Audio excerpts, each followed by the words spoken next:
So good morning, everyone, and or afternoon or evening, depending on where you are. This is another in our lovely series of meeting the speaker of our event that's coming up in November, Viva.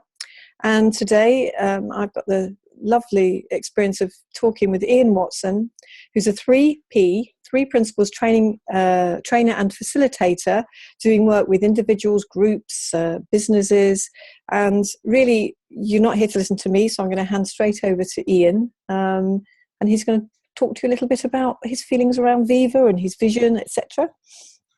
Yeah, good morning, Sue. Hi, everybody. It's nice to be here. And I'm looking forward to the Viva event because it feels to me like it's going to have a really nice blend of people with different backgrounds, experience. And I like the fact that we're doing our best to appeal to people who are not so familiar with the principles. And for me, that's still a big favorite part of my work is giving introductory talks and classes and seeing people get an insight or just get a glimpse of what we're talking about with these principles for the first time. For me, that's still one of the most exciting things in my work is when people just start to catch on to it and they start to see possibilities, they start to see the implications, and they get excited. And, that's when people want to do more. They want to learn more. A year from then, you see them at a conference, and it's just lovely. It's how this community has grown organically.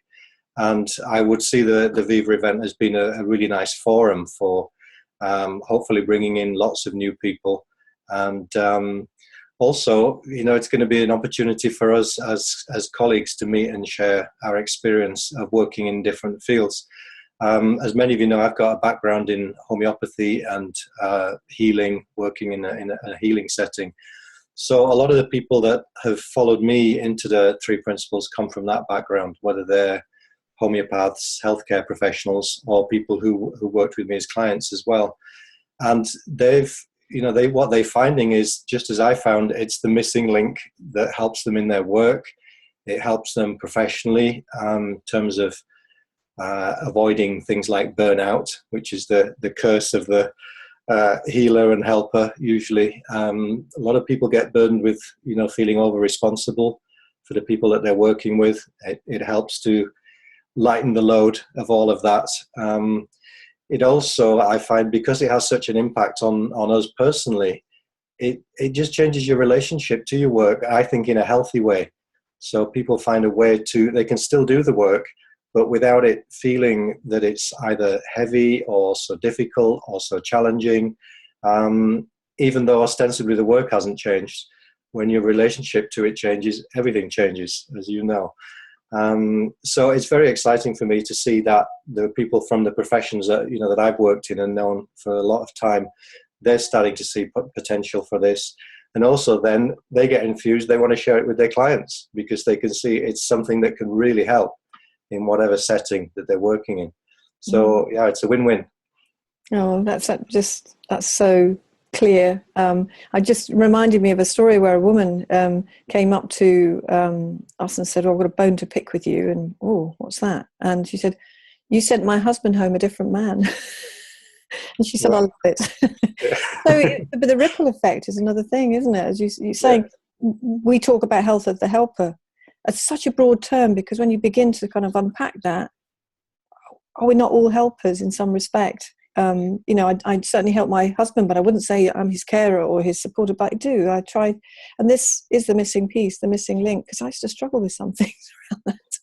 Well, I think we all do, Sue, and it helps us to be able to be helpful without getting caught, and that to me is that's what we want to be able to do, is to be able to see what's really needed or to listen well enough to find out what's really needed so that we can be of service to people and we can help our loved ones as well as a professional setting, but we don't get caught in it emotionally, feeling like it's all on us, and or feeling like it's up to us to come up with solutions. The beautiful thing about this, we're helping people to connect with their own wisdom, to reconnect to what's already within them and remind them of just something that they've been overlooking, they've forgotten.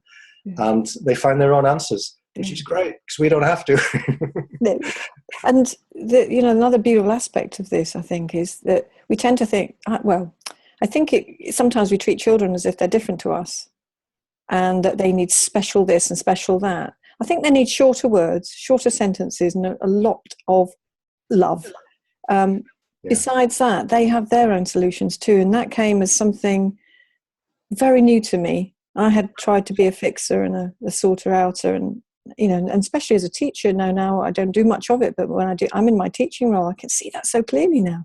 I don't go rushing in with, well, you could do this or do that. It's more about, how do you see this right now? What occurs to you? And I get the feeling that, oh, she thinks I've got an answer. Right. And it's a lovely feeling because I know they have. Exactly. And it's refreshing. It's refreshing for them that someone is willing to listen and to just work from that premise that, they have their own wisdom, as everybody does. And I think, excuse me, it is often the case that we get put into the role, those of us who worked in helping professions, people do project onto us that we are the expert, that we're the one that knows. And what I see more and more clearly is that, we have something to offer. We've got something that is of value to share. But essentially what we're doing is we're just pointing people back to themselves, and we're showing them that they've got everything they could ever need inside of them. And when people see that, they go, oh, yeah, thank you. I'll be on my way now. How could I have missed that? How could I have overlooked it? Because, we're pointing to something that is fundamentally true. And as far as I've seen so far, there aren't any exceptions. We can think that we don't know. We can think that someone else knows better than us. And then, lo and behold, we discover that's not true. Yeah. Well, and as you say, Viva, we're trying to have a organic feel to this, in the sense that it's not a fixed piece yet. It's unfolding as new speakers have come in, and we feel that that's a reflection of how we live, really. We don't know exactly what it's going to be like in November. We don't need to. What we do know is that if you bring the elements together, the compounds are going to be amazing. Yeah, build it and they will come. It's especially if you've got a fiesta hat on. And you mentioned sun in November. Well, there's got a certain appeal to me, I have to say. Yeah. Well, thank you ever so much, Ian, and I'm sure that's given people a real flavour of who you are and helped us to convey what it is that we're trying to offer. And we look forward to seeing you in November. So it's a great pleasure. I'm really looking forward to being there, and I'll tell as many people as I can to come along and enjoy the fun. Thank you, Ian. Cheerio. Thank you. Bye. Bye.